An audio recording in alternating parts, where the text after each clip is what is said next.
Не санкционируем мероприятие. Ну там Вот, ребята, послушайте, в райотдел вас надо будет доставить, всех опросить, с чем это связано. Мероприятие не санкционируется.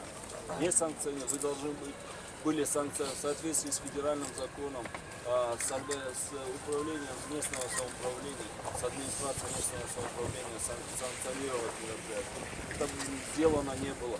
Вас сотрудник полиции предупреждал об этом. И адреса. Поэтому, Марат, проводи, пожалуйста. свернули, пожалуйста, сверните свои плакаты. Давайте. О, все, слава.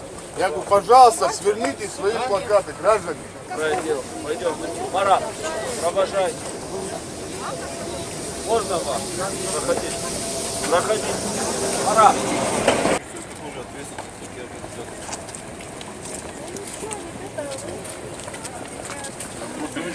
Противозаконного нет.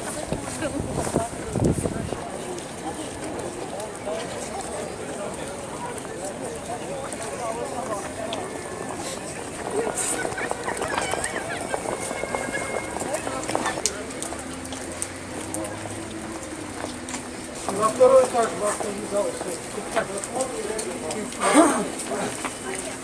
Второй этаж, акция зал. Попроси просто, ребят.